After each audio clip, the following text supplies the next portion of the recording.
el detrás de cámara de nuestra democracia, un repaso recomendado obviamente por perfil.com desde el 83 a la fecha. Alguien que recorrió los pasillos del poder hace ya 30 años. Gustavo, bueno, buenos días, gracias por venir a la redacción. Gracias, Ramón. ¿Qué nos vamos a encontrar con este libro? Porque recién hablábamos un poco fuera de cámara y era lo que a nosotros nos interesa, ¿no? Detrás del telón, Sí. cómo se arma una campaña, qué se habla con la gente que realmente detenta el poder. Mi primer trabajo en la capital federal fue el 30 de octubre de 1983, el debut de la democracia, cuando votábamos, voté por primera vez y fue mi primer trabajo periodístico en la capital federal. Venía a estudiar acá y la radio de allá me acreditó para esa jornada histórica. Y bueno, desde ese momento no he parado, gracias a Dios. y ese día tuve la suerte de cubrir durante toda la jornada, y ahí cuento la anécdota, así empiezo, las elecciones, y después a la noche con la primera conferencia de prensa de Raúl Alfonsín como presidente electo. Y bueno, no he parado, ¿no? No he parado, y siempre me gustó la política, soy un apasionado de la política. Cuando ingreso a trabajar en Canal 13, bueno, después tengo, la radio me acredita en la sala de periodistas de Casa de Gobierno, desde el 84 hasta el 91 estuve ahí, después en el 87 empiezo a trabajar en Canal 13, donde ya me meten a trabajar en la actualidad y a especializarme en política, que en análisis político, que es lo que me gusta, ¿no? ¿Cómo se arma una campaña política detrás de los medios de comunicación? Porque la de 2015 fue muy intensa, y sobre todo en televisión, ¿no? Acá hay que marcar una diferencia en lo que es la línea editorial de un diario, lo que es la radio y de la tele, donde el poder le pone la lupa siempre a la televisión. ¿Vos cómo lo analizás después de tantas campañas? Bueno, yo ahí también repaso hasta diciembre, y repaso cómo se construyó la campaña de Scioli y cómo la de Cambiemos, y cómo se fueron armando, ¿no? Y bueno, desde estos últimos años, desde las últimas campañas, todo pasa por la televisión. Les guste o no, nos gusta a nosotros, les guste, pero todo pasa por la televisión. Y en esto, la verdad que hay que reconocer que el PRO armó una campaña, no solamente en un término conjunto que le faltó al Frente para la Victoria, sino que armó una campaña el PRO también para la televisión. Las puestas en escena del PRO eran para la televisión, ¿no? Yo creo que hubo mucho debate este año, el año que pasó. Nosotros los propusimos, se dio, por suerte, lo entendieron así. Muchos debates sobre temas puntuales, que fíjate vos que todo lo que incluso funcionarios del gobierno que hasta diciembre se prestaban al debate, hoy paradójicamente, ¿cómo cambian las realidades? Cuando son oposición a cuando son oficialismo. Porque hasta el año pasado participaban, y había que decirlo, de todos los debates, pero ahora que son gobierno les cuesta más participar de los debates, ¿no? Cuesta más encontrar a funcionarios dispuestos a ir a debatir. Siguen, muchos diputados por suerte siguen participando, están activos, legisladores, por ahí algunos funcionarios más jóvenes sí, pero es como que les cuesta, ¿no? A ver, cubriendo tantas elecciones, tanto poder, ¿qué diferencia harías en, por ejemplo, lo que fue lidiar con una presidencia como la de Menem, una como la del kirchnerismo? Vamos a englobar a los dos juntos. Bueno, vos fíjate, yo ahí en el libro cuento esto. El libro comienza con una que lo recomiendo, y si me disculpás un minuto, recomiendo una entrevista inédita con Isabel Perón, que te recomiendo que la leas vos como periodista también, nos sirve porque ahí Isabel Perón cuenta por primera vez que ella, cuando murió Perón, quiso renunciar a la vicepresidencia para no asumir la presidencia, que hubiera aliviado mucho. Tal vez la Argentina se hubiera salvado de un golpe de Estado, pero ahí también muestra cómo la condicionaron todos. Ella dice, no me dejaron. Entonces yo le pregunto, ¿quiénes? Ni las Fuerzas Armadas ni los políticos, incluido Balbín, que me dijeron que me iban a ayudar. Cómo se habían complotado de alguna manera todos, porque estaban promoviendo ya el golpe de Estado que se venía. Claro. Que eso es un análisis político que hay que realizar en la Argentina. La convivencia de la sociedad civil, de sectores empresariales, con políticos y las Fuerzas Armadas que se complotaron contra un gobierno constitucional. Y yo a partir de ahí recorro un poco, y yo creo que en el epílogo lo cuento, esto que vos me consultás, cómo se va dando la relación de los medios con el poder en cada turno democrático de la Argentina. Y hay que decir que siempre el periodismo, desde el 83 a la fecha, ahora incluso al actual gobierno, los medios le produjeron urticaria. Alfonsín, que era un sumamente respetable, era un tipo que respetabas mucho, que no tenía, vos no tenías acceso a Alfonsín. Sí. Claro, tenía un excelente vocero, que era José Ignacio López. Vos hablabas con José Ignacio López y era lo mismo que hablar con Alfonsín. Entonces, pero Alfonsín dio creo que 1 o 2 notas, una conferencia de prensa. Después cambia radicalmente con Menem. Menem te volvía loco. ¿Por qué? Menem cambió la forma de hacer periodismo en la Argentina. De esa cosa, de esa rigurosidad, de ese protocolo, de esa institucionalidad que tenía Alfonsín, sí, pasó a un Menem que vos hablaba en la puerta de la casa, hablaba en la sala de periodistas de Casa de Gobierno, a las 7 de la mañana te caía, no había nadie. Yo estaba acreditado en ese momento. ¿Sabés lo que era? Uy, tenías que levantarte y decir, me voy a las 7 porque tal vez te aparece a tomar un café. Nos pasó varias veces. Te aparecía el tipo y había 2 periodistas en la sala de periodistas.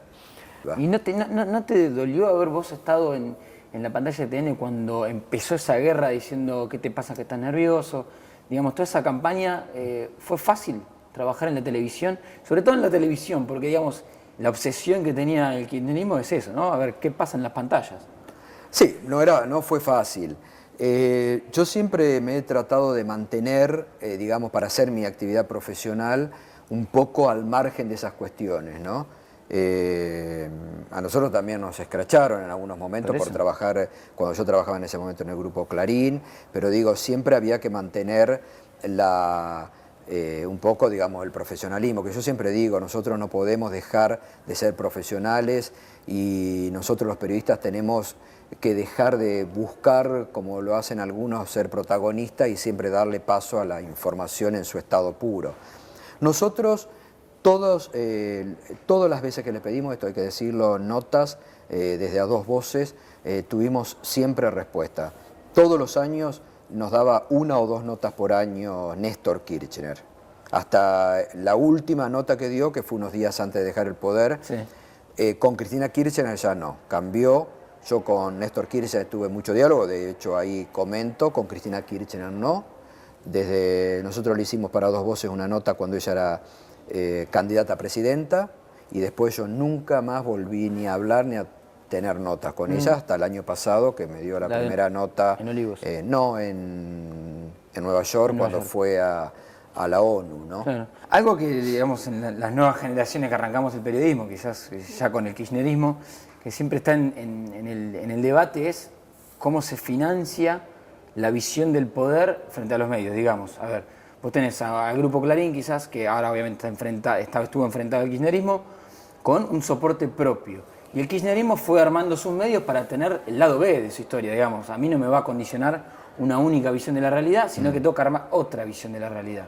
En ese contexto de la otra visión, de todos los medios que se armaron, ¿crees que era necesario? ¿Crees que se fue de man? Digamos, se excedieron en armar un grupo de medios tan enfrentado a otro que después terminó, bueno, en lo que estamos viendo ahora, ¿no? En achique de medios por todos lados. Sí, bueno, es perjudicial porque la verdad que hemos visto, por ejemplo, el caso más concreto, ¿no? Del grupo Spolky, que ha dejado a colegas nuestros en la calle sin pagar, todavía están allí realmente en una tarea, los trabajadores de tiempo, tratando de hacer una cooperativa para sacar el diario, es una tarea loable, pero con una angustia del día a día tremenda. La verdad que es imperdonable lo que pasa en ese caso y lo que es imperdonable lo que hace Spolky, no pagándole a los trabajadores y no ni siquiera asumiendo la responsabilidad como empresario, porque realmente es muy jodido lo que han hecho. Y ahora, ¿qué parte le toca la responsabilidad al Estado ahí? Porque, digamos, bueno, lo obviamente, sí, obviamente. Lo necesitaba, eso, quizás, pero... Bueno, pero eso también tendrá que hacerse una autocrítica. Todos los que alimentaron eso tendrán que hacerse una autocrítica. porque es verdad lo que estás diciendo vos, Ramón. Ahí hay una responsabilidad compartida de los que alimentaron y la irresponsabilidad de Spolkin y Garfunkel, no nos olvidemos, ¿no? Sí. De Spolkin y de Garfunkel en armar y dejar hoy en la calle de un día para el otro sin asumir la responsabilidad social que les corresponde como empresario a todos nuestros colegas, ¿no? ¿Y hoy cómo ves el panorama de los medios? Porque cambió radicalmente a partir del día de diciembre. Yo creo que igualmente los medios desde hace mucho tiempo en la Argentina pasan por una etapa muy difícil que en algún momento hay que rever, ¿no? Porque yo creo que se ha perdido en estos últimos años el eje y la misión fundamental que tiene todo medio, que es la de informar. Muchos medios han actuado como oposición política en la Argentina y eso no es bueno. Y muchos otros han actuado como defensores por allí de una gestión, que tampoco es bueno. La verdad ¿Cómo te solventás? Porque, digamos, ahora ves pocos medios que tengan, digamos, el objetivo periodístico, no sé, perfil manejado por un periodista. La Nación mantiene su idea de periodístico, pero después los grupos de medios son manejados por, digamos, empresas o sectores de poder que no son, en el fondo, que no vienen del periodismo, digamos, y eso va cambiando la concepción de lo que se tiene de los medios.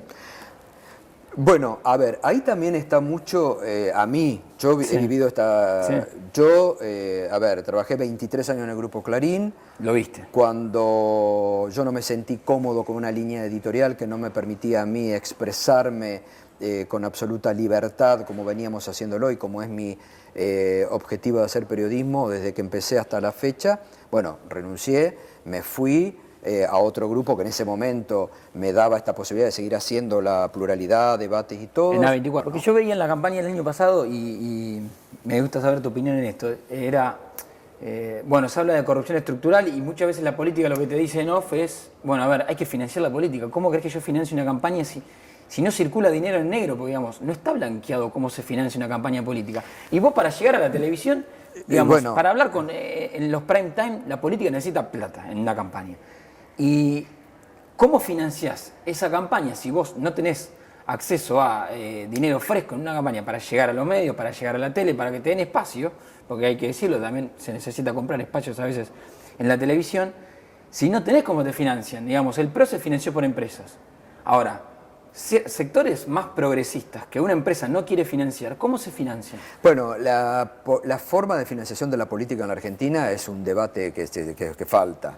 ¿Y por qué no se da? Eso es lo que... Falta mucho. Todas las campañas se gasta más de lo que se anuncia, todos los partidos... ¿Y esa plata de dónde la sacás? Bueno, ahí está.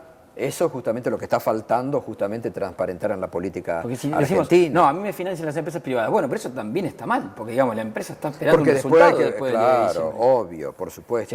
Si a vos te financia Techin, digamos, después vas a tener una contrapartida. Yo creo que a nivel de reforma política fue muy bueno instalar el tema de las primarias en la Argentina, las PASO, pero falta ahora saber cómo se financian los partidos políticos, como es en Estados Unidos, que salen a recolectar fondos pero se hacen públicos, ¿no? Bueno, acá en la Argentina falta esa pata todavía, ¿no? Bueno, Intrigas, Alianzas y Traiciones. El primer libro de Gustavo Silvestre, que obviamente desde perfil.com recomendamos. Bueno, gracias, Gato, por Gracias, Ramón. Gracias a vos.